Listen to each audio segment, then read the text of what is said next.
Welcome to the Tennessee Informer. It's Monday, May 25th, Memorial Day, 2026.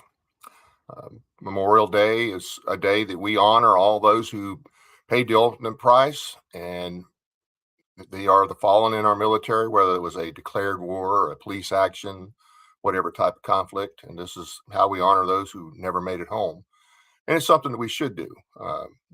It's good that we do it. I think it actually started out sometime soon after the Civil War. It started out as Decoration Day. I believe it actually started in the South, but all the same, it's Memorial Day, and it is something that we should do as a country to show some respect for those who fell in the service of their country. Now, for those who have lost somebody, every day is Memorial Day. Every day, whether it's family or friend, every day is Memorial Day. And to everybody, it should be Memorial Day to some degree. Every day should be Memorial Day. When you think about, these guys took an oath to the Constitution.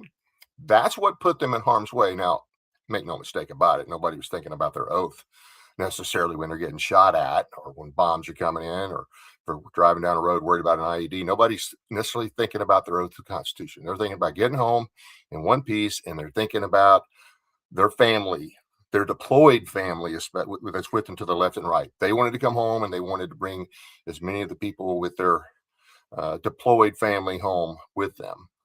And of course, they were always missing people at home, but they're all there because they took an oath to the Constitution. So, they are doing the bidding of our government. And sometimes we may have different opinions about that, but all the same, we should respect their sacrifice, and we should remember their sacrifice every day. And I think it is good that we do it. I just think that it should be more than a once a year thought. It should be something on our minds constantly throughout the year. When we think about what the government is doing or not doing, and then comparing it to, hey, the sacrifice these guys made. Our elected officials take an oath to office as well. They don't have to risk their life for their oath. They have to take some criticism, which some of them aren't very good at. But all the same, these guys and these men and women paid the ultimate price. Some gave some gave all, as the song goes, and that's very true.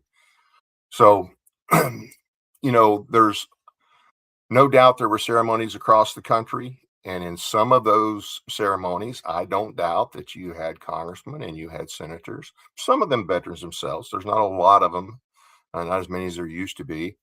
Certainly after World War II, you had a lot more, but there's not as many. There's still some. And I don't doubt that, a lot of them sincerely appreciate the military, sincerely appreciate the sacrifice, and some of them that were veterans understand it as well.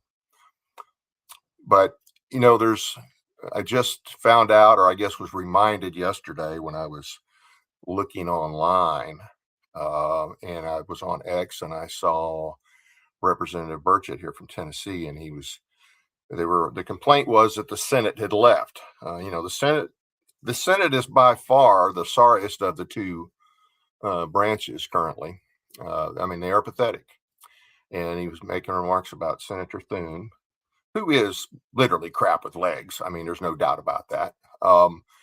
He left and so many things were undone. But one of the things that was also not done was a bill that Representative Burchett, the House passed the bill last year, and the Senate took it up this January.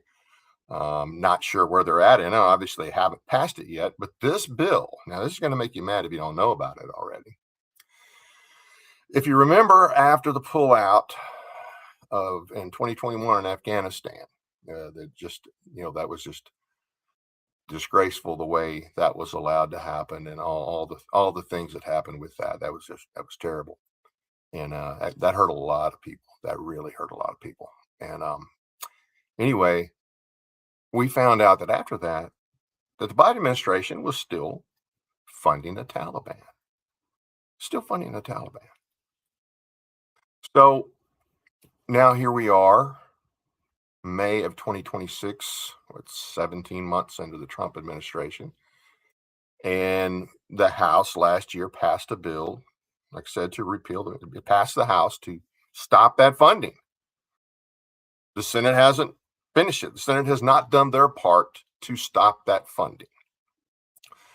So if you attended a service, matter of fact, it doesn't matter whether you attended a service or not.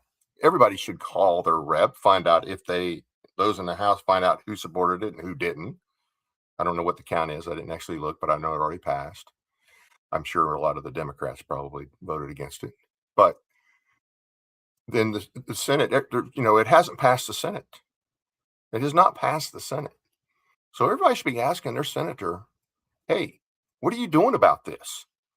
Why has this not been taken care of? I know they took it up in January of this year. And of course, it has to go through a committee process. This is May. Why was that not already taken care of?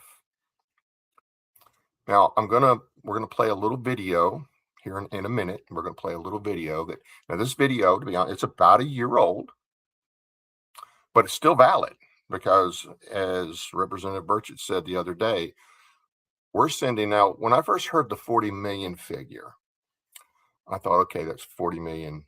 Maybe that's a year. Maybe that's a month. 40 million a week. 40 million a week. And we got veterans that can't get the help they need. We've got all kinds of problems in this country. But we're sending 40 million a week to animals in Afghanistan. It's disgraceful. Our elected officials in DC are a disgrace. Republican, Democrat, they're a disgrace. The fact that this has been allowed to go on that long. Not surprising that we couldn't stop it under the Biden administration. But we're 17 months into the Trump administration. I don't understand why that wasn't like one of the first things that Trump took care of. I certainly don't understand why it was not in his one big beautiful bill, which was not that beautiful. And oh, by the way, another 90 days after that, they did some other sort of funding for whatever. And we're still dealing with this 17 months into the administration. We're still sending 40 million a week to the Taliban. This is a disgrace. This is an insult. We're like in the world's biggest banana republic. What the hell? Anyway, we're going to play the video here in a minute. Remember, it is about a year old, but based on what I heard Representative Burchett say on X, or what he wrote on X the other day, it's still apparently happening. So we're going to do what we do, have a commercial break, short commercial break. When we come back from the commercial break, then we'll play the video. It just lasts a few minutes, but a few minutes will be enough for you to get pretty irritated, no doubt. So let's go to our commercial break. Light, the energy of life itself. Since the beginning of time, light has sustained us, fueled our growth, and shaped the world. Even Einstein recognized that everything we are is made of light. But what if we could harness the light within us, not just to live, but to renew, restore, and rejuvenate? Introducing LifeWave X39, the first product in the world that activates stem cells using our body's own light.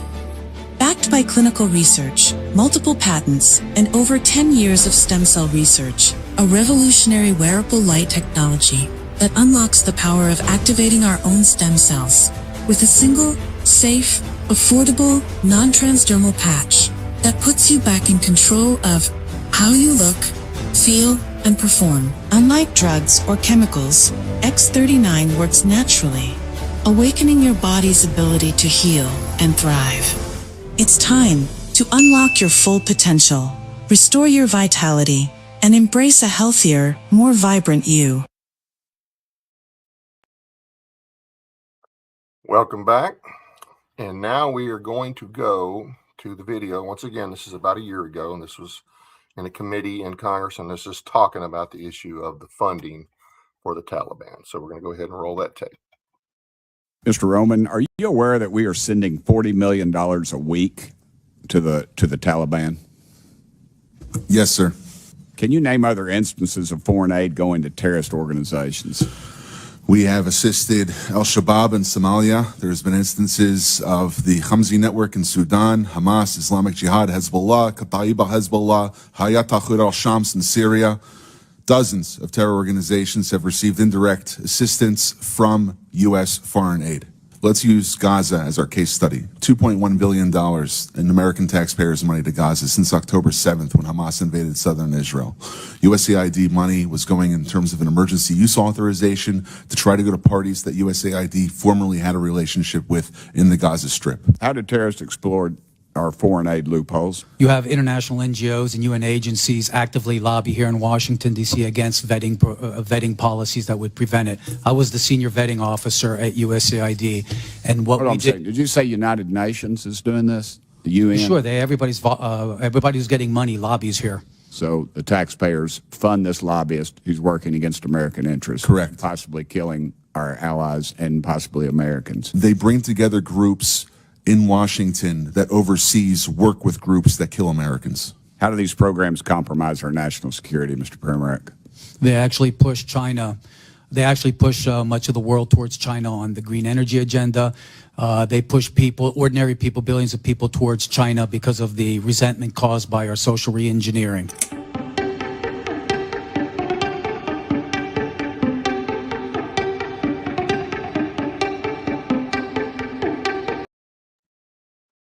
So it was even worse than just, it's bad enough we're giving the Taliban 40 million a week. We're apparently giving all these other terrorist entities 40 million a week. And apparently we have people lobbying our government to do this. I don't even know. It just blows my mind that that's allowed to happen. And so it's still happening. And I thought that after Doge, I know that we identified USAID as, a bad actor, and that I thought cut a lot of that out. I don't know. It seems like once Musk found a pretty good list of things that need to be dealt with, he wasn't there a whole lot longer. So I don't know what actually got cut as far as what Doge was actually able to get removed. Probably not as much as we would want, not as much as we expected. Another thing, if you notice that they mentioned that a lot of these countries are being pushed towards China. Now, this is kind of a little different issue, but they're being pushed towards China because of some of the ideology that our government apparently is still pushing. Now, don't have any doubt in your mind that just because President Trump said, hey, we're going to stop the DEI, don't have any doubt in your mind that he's being undermined on that. I guarantee you there's agencies still pushing DEI, still pushing CRT, whatever you want to call it. And to include the whole LGBT alphabet freaks, I guarantee you they are still pushing that garbage. Well, a lot of these other countries, they don't want that. And China doesn't support that. Russia doesn't support. So by doing that, our government, whether it's our official policy or a policy that's being undermined, Trump said no. I suspect they're still doing it. And I'll give you a little story on that in a minute. There's something that happened in his first term here in Tennessee. But that undermines us.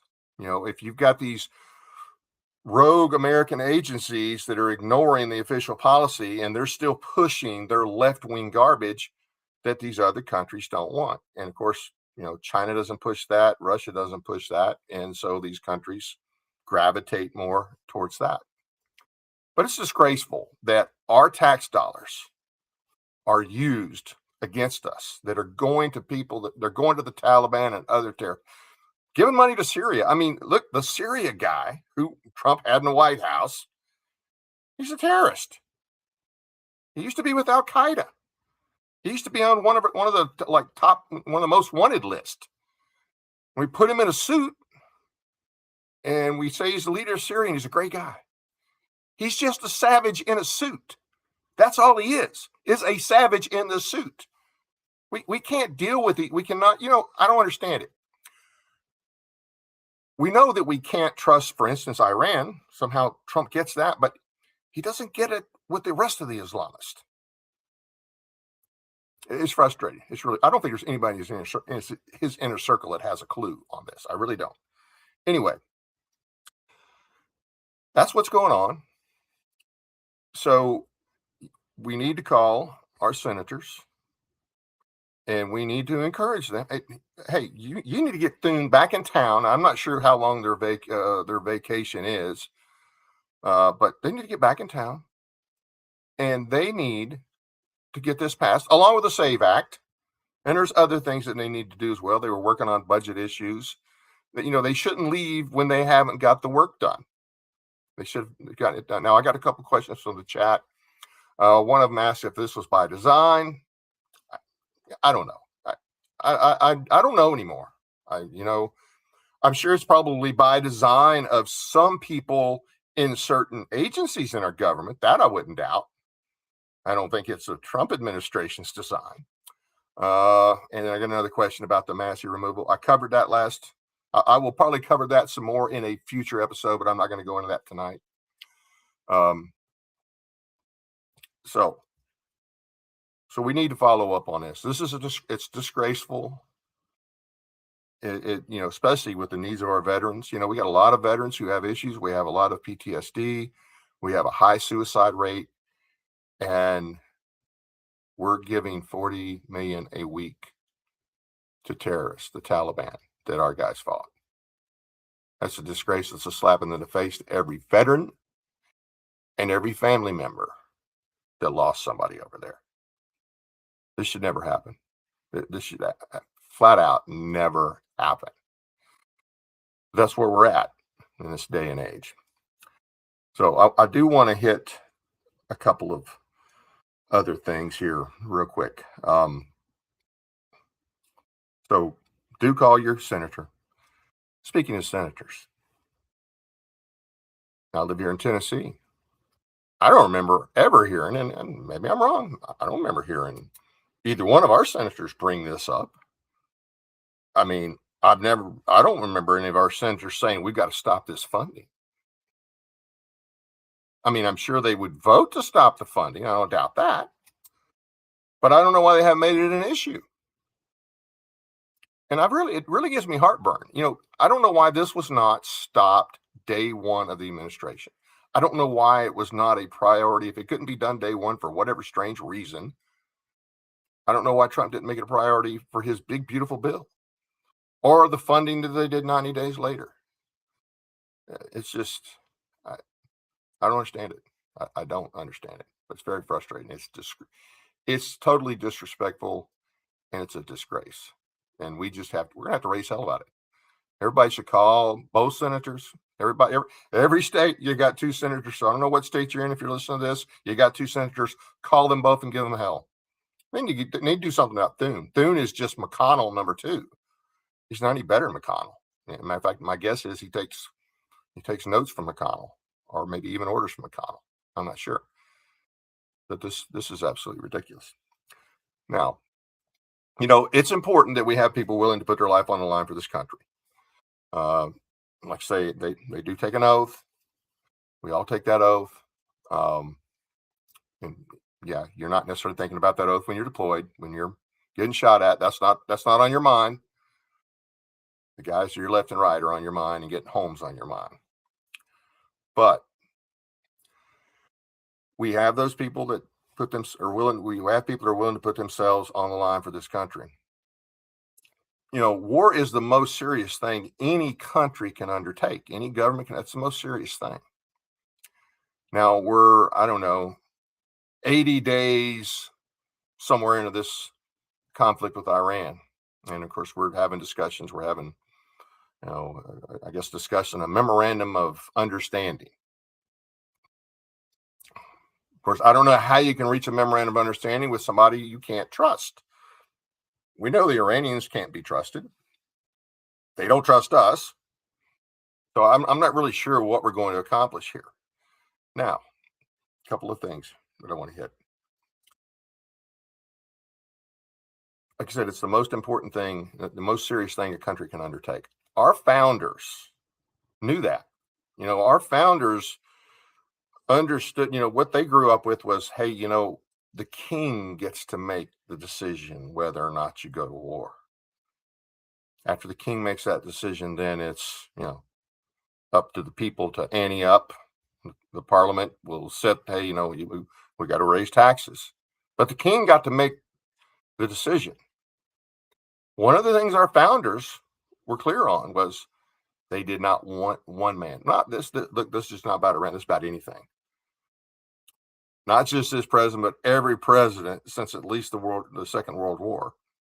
And we can find some early examples, but every president since the Second World War has violated their oath of office when it comes to war powers. Bottom line, you can like that, dislike that. You can like Trump, hate Trump. It doesn't matter. Had nothing to do with Trump. I'm talking in general.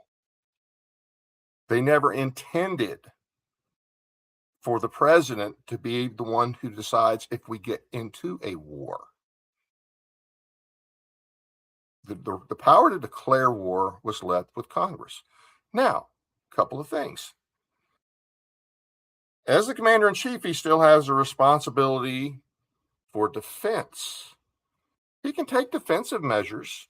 Now, we could argue what defensive measures mean in this modern age because of technology. I mean, obviously, at that time when they passed the Constitution, we didn't have nukes, we didn't have missiles that could travel around the world in a matter of minutes. And everything we have today is much more devastating than anything they could have imagined at that time. I got that. But we've also been in the nuclear age for about 80 years.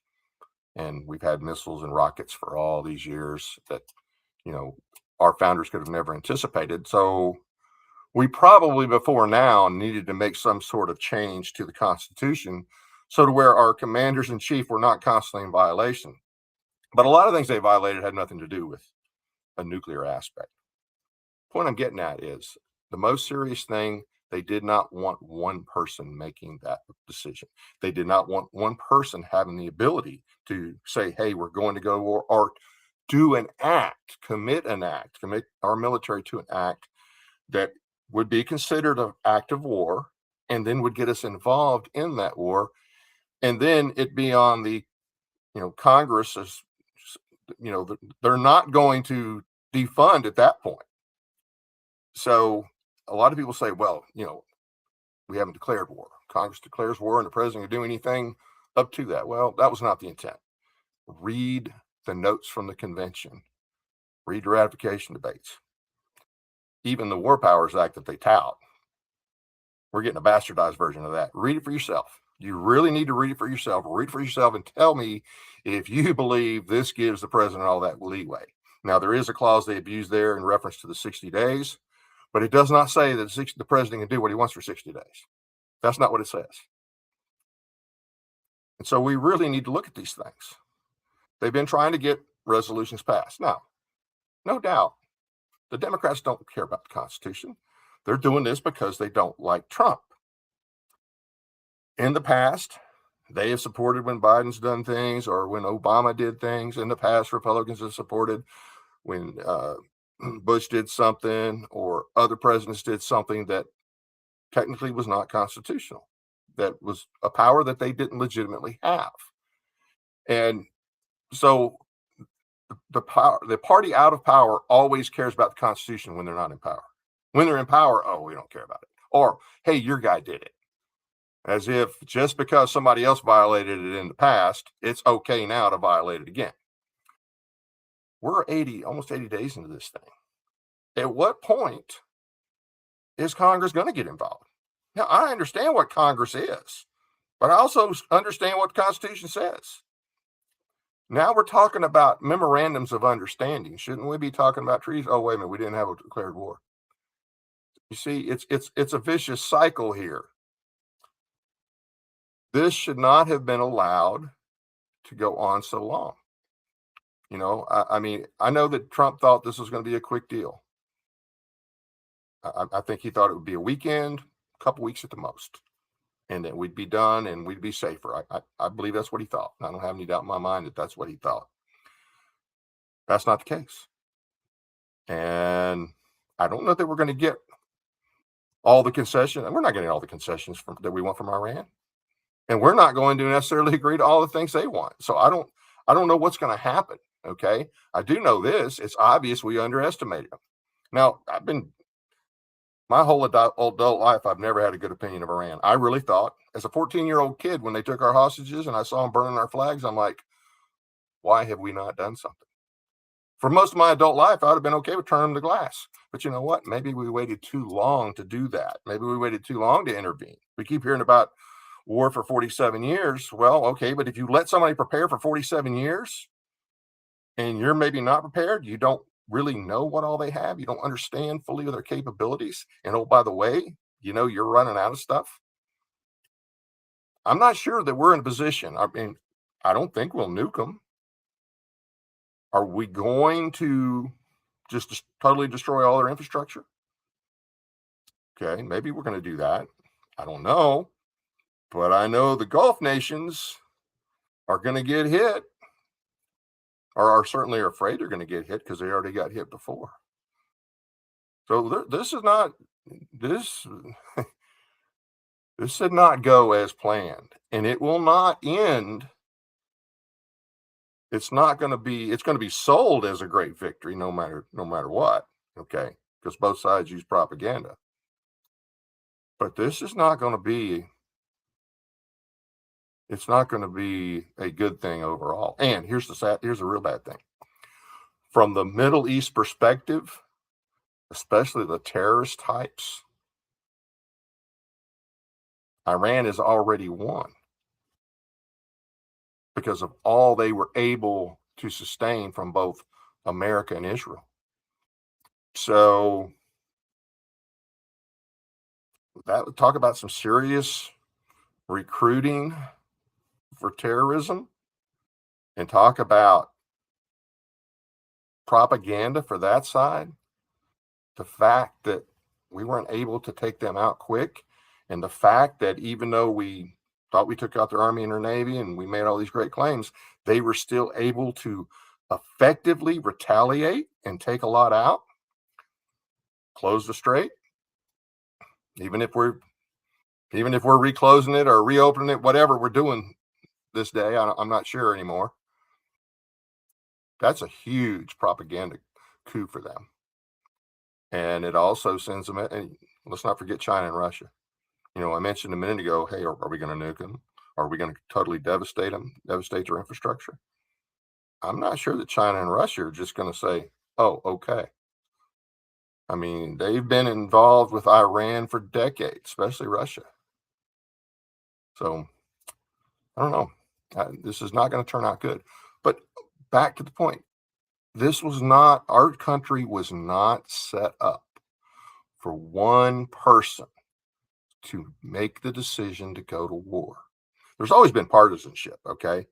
We got the Democrats and Republicans now. Now, I'm convinced that the Democratic Party are communist and Islamist and cannot be trusted.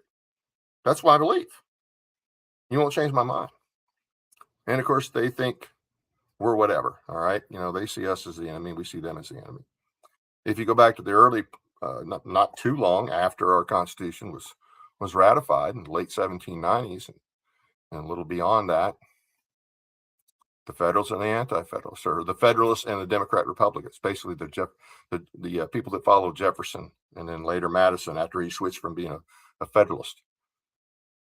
Those people, they thought each side was the end of the country, that each side would destroy the country. They didn't trust each other. So that's not necessarily something new. Now, if you look at history, communists in Islam and Islamists, which the Democrats have embraced fully, they will destroy our country. They're well on their way. And you know what? Who set up that situation? Federal government. Federal government did it through immigration, not just the Biden administration. Biden administration made it a whole lot worse. But we've had these policies for decades. So we bring these people in from these communist countries. We bring these people in from Muslim countries and people from other countries that are not compatible with our culture. And so the federal government created this mess. And it used to be, and as I understand it, there's still some aspects of it on the books, some of the laws from the 50s that okay, if you're a communist, you're not, supposed to be holding certain positions, or you're supposed to. They didn't do away with all of that. Some of that stuff can still be used by a government that's willing to use it. We should not have communists in elected office. We got a bunch of them. They admit it now. I mean, New York just elected a socialist. We got 90 Muslims running for office across the country this year. 90. I mentioned a minute ago about how the Trump administration can get undercut by people and agencies in the federal government that don't agree with the agenda, and they deliberately undercut them. We saw it the first administration. I think we're still seeing it now, maybe not quite to the degree, but I guarantee it's happening. Give you an example of what happened in the first administration. If you remember, towards the end of the Obama administration, Obama started pushing all that gender identity garbage in the schools. Okay. If Mary wants to be a Mike, then you got to let her use the guy's bathroom. You got to accommodate. You got to use her pronoun, all that garbage. Right. Well, Trump administration gets in and says, no, we're not doing that. Well, I live here in Stewart County, and I got word. Somebody told me that our school district, that the lady at the time, and I don't remember her name, I'm not going to say it anyway, and I think she had something to do with Title IX. Okay, Title IX funding. And they were briefing the teachers that they had to accommodate the kids, the Mikes that want to be Marys and the Jills that wanted to be Jims. They had to accommodate. They had to call them by whatever name they wanted to be called. I don't think they were letting them go into the other bathroom, but I think what they were doing was they were letting them use one of the faculty's bathrooms. And, I talked to the director at the time about it, and, oh, well, yeah, we got to do this or we'll get sued. I'm like, hey, Trump changed all that. Well, no, and so here's what happened. There was a situation that was raised up in the school about one of these freak kids whose parents apparently, some of them were okay with it. I don't think all of them were. Some of them probably didn't know. And the issue was raised. So the school called the state and asked the state about it. They talked to the state civil rights department under the Department of Education at Tennessee and told them the situation. And they said, well, yeah, you'll have to do that. And, you need to do that, or, there could be a lawsuit. And so they encourage them to do that. So, and this is at the state level, but of course they didn't come up with it themselves. They talked to somebody at the federal level, Department of Education, who was in the Trump administration under, I think, Betsy DeVos at the time. And I'm sure, I doubt Betsy authorized this, but somebody was undercutting. And so then they were telling the state, and then the state was telling the local schools, the local directors. Now, the state didn't make it a point. They didn't say, hey, here's the policy. But if there was a question asked, if there was a call made, that's what they were doing. They were saying, hey, do this, or, yeah, you could get sued. And schools don't want to get sued because they assume they'll lose, and in any event, it costs them money. And so they just roll over. They're cowards. It's pathetic. So anyway, I guarantee you there's a lot of undermining of Trump. And we know, for instance, the Republican, I know we have a slim majority, but the good things that Trump has done, and he has done some good things, we haven't codified anything. Nothing's been codified. It's all just waiting for the next president to do an EO and undo it. And I don't know how these midterms are going to turn out. I'm not optimistic. But I don't know. I'm hoping enough people catch on that the Democrats are just flat out crazy, insane, and hate the country and hate the founding and hate everything about us and want to change everything. I hope people realize that, and that we are able to keep the House and the Senate, or at least keep one of the two. If we lose both, it's going to get all kinds of ugly. In any event, if we only lose one, then Trump won't get much else done. Now, even if we keep it, look how sorry the Republican House and the Republican Senate have been. They will likely slow walk the rest of his agenda. I mean, just not optimistic. I don't know how many, I don't know if we've got enough people to replace all of the utterly worthless Republicans we have in the House and Senate. I don't know if we got enough good people running to replace them. And oh, by the way, they didn't fix the SAVE Act. And that was intentional. To the question earlier, I'm going to say that was by design that they haven't fixed the SAVE Act. I don't think the Senate wants it. They just don't want it. I don't think the GOP really wants, they've had opportunities. Every time they've ever had in the last several years when they've been in charge, they've done nothing with it. So we're in a bad shape, guys. We're in really bad shape in this country. And I don't know what's going to happen. I'm not making any predictions. I will say this. It becomes, and one of the things we've done, and this is our fault as well, we always look to the federal government. And we expect the federal government to deal with everything. And we want the federal government involvement in everything. It was not set up that way. They have taken a lot of power. They've usurped a lot of power, both through the courts and then just by with their money, our money that they bribe us with. They've done a lot of that. But then a lot of the people just, let's go to the feds. Let's get the federal government involved. Most of the things that impact your life were intended to have been dealt with at the state level, not the federal government. Remember, the federal government's got like 18 enumerated powers. That's all they're supposed to do. And the states, of course, are intended to hold them to that. Well, most states don't do that. And rarely does a state do that. Occasionally a state will do that, but not on a consistent basis. We always have our hand out to get bribed with our own money. Get bribed with our own money to have a chain put on us. That's what we do. So we really need to look more at the state level. And if things get worse and worse at the federal level, it's going to be important to have a good state legislature, a good governor, a strong governor. Okay, not somebody who thinks they're supposed to bow at the feet of the federal government, not a legislature that's now, and in fairness to our state, fiscally, there's states that are a lot worse off. Okay. But we're still spending. We've increased the budget almost roughly 59% in 6 years. And they don't like to mention this because they want to brag about how good they are. We get about 40% of our funding from the federal government. So when the federal Titanic finally hits the iceberg, and starts taking in and the money's just not coming back to us like it was, we're going to be in a world of hurt. We need good state leaders. We need a good legislature. We need a good governor. State races are important. Local races are important. Your local guys need to understand the big picture.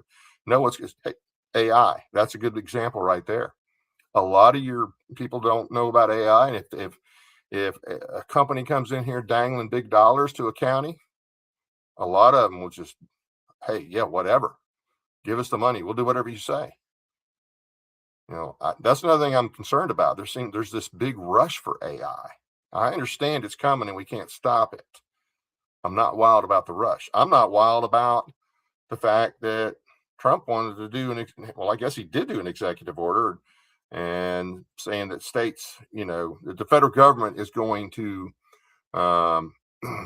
basically be the ones making all the rules for AI and that states can't legislate on that. Well, there's several states who are not happy. No state should be happy. Every state should reject that outright.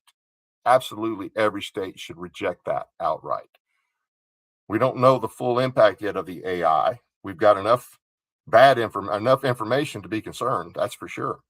Just what they use in resources. And wait, it's all about what? Surveillance? It's all about surveillance. So that's a concern. So you got to have people that know what's going on at the state and local level. Still have to send somebody to DC. Be honest with you, we're better off sending our best people to the state level the state level is where we need to have people willing to fight, because DC is a lost cause. It will never be fixed by DC, not by Trump, not by anybody else. It'll never be fixed. It can only be fixed by the states. That's why you need your best people at the state level. And that's pretty much what I've got for tonight. I do have a couple of announcements to make for some events coming up, and we'll pull that up here in just a second. If you have not heard Monty Fritz speak yet, he will be this Thursday, May 28th, from 2 to 4 p.m. He'll be at the Bowen Combative Arts Academy, 1010 Progress Drive. That's in Clarksville, Tennessee. Thursday, May 28th, from 2 to 4 p.m., 1010 Progress Drive, Bowen Combative Arts Academy. And I think Mr. Bowen is a veteran, if I remember correct. And then at 6:30 p.m., he will be at the Stewart County Visitor Center. He'll be there with the Stewart County GOP. And this, if you have not had a chance to listen to Monty, come and, hey, bring your questions. Monty will ask your questions. You know, a lot of politicians, a lot of people running for office, as soon as the main event is over, you know, they try to find that door as quick as possible. And they really try to, you know, play, hey, I've got to go somewhere. I'd love to talk, but I got to go. No, Monty is almost always one of the last people to leave. It is a chore to get him out the door to the next place. So if you haven't heard Monty speak yet, if you got questions for Monty, come and ask him. Come and ask him. Now, our show next week, we will have Jeff Cobble. We've had him on before, and we're going to talk about jury nullification, something that I really don't know much about.